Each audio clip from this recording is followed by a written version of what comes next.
So tonight we had officially the debut of Pentagon Jr.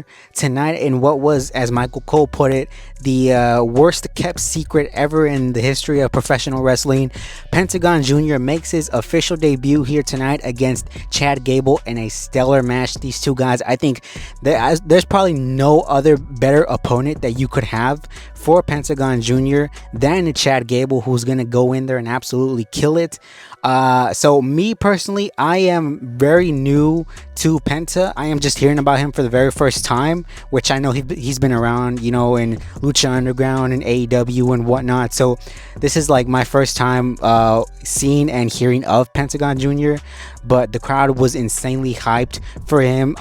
People last week were saying that, Pentagon Jr., he should have debuted on the first episode of Raw on Netflix, but I disagree. I think tonight, what you're going to take away from this entire show here tonight is the debut of Penta and his, official welcoming to the WWE. He cut a promo afterwards where he was very taken aback. He's very heartfelt and emotional. He had his family there in the front row. He was saying that not only is this the new era for the WWE, not only is this the new era for Raw on Netflix, this is the Penta era, and we are all here being a part of it. So I thought that tonight Penta and his presentation was top notch. I think this guy is going to be a major star for the coming future for the WWE. His apparel, his merchandise already hit the shelves earlier today, so we kind of already knew who was going to be Chad Gable's opponent here tonight. But overall, I thought this Raw was very solid. I think if you compare it to last week's was more of a novelty as far as the premiere goes for Raw on Netflix, and I think this week was sort of, going forward, what you're gonna get for Raw on Netflix. We had a stellar match between Damian Priest and Finn Balor. Now, I am among one of those people that constantly will tell you that I think this Finn Balor and Damian Priest story, it has been played out. I think tonight was the best way that you could end that feud between Damian Priest and Finn Balor. They had a crazy ass spot. I think Priest delivered what was a Falcon Arrow from the top and drove him through a table. And for me, I was fucking marking out. I was, holy shit, this is insane. We had Judgment Day shenanigans. We had the War Raiders in there. But at the end of the day, Damian Priest, South of Heaven chokeslam, and Damian Priest ends this feud, and we move on. Thankfully, from Damian Priest and Finn Balor, I thought tonight was a amazing way to go out.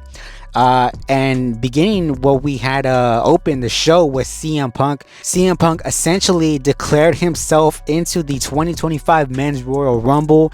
He mentioned John Cena. He mentioned the fact that he can see him, that he's always seen him, and that he's going to see him at the Royal Rumble in 2025. And he mentioned throwing 29 other superstars over the top rope, and they're going to play his music afterwards and whatnot. And then he cues for the music for CM Punk, for his own music to play. And of course, you get Seth freaking Rollins. Seth freaking Rollins comes out here and makes a point to mention that last week, even though he's had major losses, this is what he said, that he's main evented and lost major main events. He said that last week, the loss that he took to CM Punk was his worst and his biggest loss ever in his entire career. And after a while, Drew McIntyre comes out here, and all of a sudden I had flashbacks to that one episode of Raw about a year and a half ago or whatever it was, before WrestleMania 40, where all these three guys were out there cutting promos on each other. And these three guys are great, man. I love when these three guys, because it feels so raw, so just like these guys legitimately hate each other, and that's perfect because that makes great storytelling for wrestling. But all these three guys declare themselves for the Royal Rumble. So if you take account now, we have CM Punk, we have Drew McIntyre, we have Seth Rollins, we have Roman Reigns, John Cena, and I think I heard LA Knight and Jey Uso at the Royal Rumble. So it's going to be a stacked card. I don't even know where the direction is that you go for this Royal Rumble. I assume that this is going to be the biggest Royal Rumble ever that we've ever seen. So I love major stars being in the Royal Rumble. And speaking of Jey Uso is going to face Gunther at Saturday night's main event for the World Heavyweight Championship. And we are going to get that match between Jey Uso and Gunther at Saturday night's main event, which I think is a fine match. Obviously, Jay's not winning it, and I think you have to have something for Gunther in the meantime, because we don't know if he's going to defend it at the Royal Rumble or not.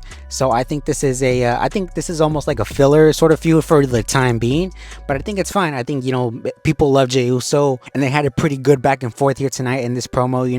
Gunther mentioned the fact that even though Jey Uso is a singles competitor, that he will always be a tag team wrestler. We also had Rhea Ripley come out here. She's the new women's champion. She came out here and was immediately interrupted by Nia Jax. Nia Jax mentioned the fact that she's going to be in the Royal Rumble, and that when she wins the Royal Rumble, she's going to have the opportunity to pick either Rhea or Tiffany. And Bayley was also in the front row, and then they brought her into the mix, and then we got Rhea Ripley and Bayley taking out Nia Jax. So again, I don't really know where they're going with this. I think the smart money is that either Io Sky or a returning Charlotte Flair is going to end up winning the Royal Rumble match. That's sort of my early predictions for that. And yeah, overall, a really good show here tonight, a really solid show here going forward. Like I said, I think these are the types of shows that you are going to get. Also, this show ran for 2.5 hours. So last week we had just about 3 hours, maybe 3 hours and 3 minutes or something like that. And tonight ran 2.5 hours. So, sometimes we're not going to know, if the shows run 2 hours, 2 hours and a half, 3 hours, 3 hours and a half. So we don't really know on that aspect. So, going into every single different show, every single Raw, we're going to, be surprised as to what the lengths are of each individual show. But let me know what you're seeing down below of this episode of Raw tonight. Let me know what you're thinking of this show here tonight. Let me know of the Penta debut, what your thoughts are on that. And until next time, I will see y'all later.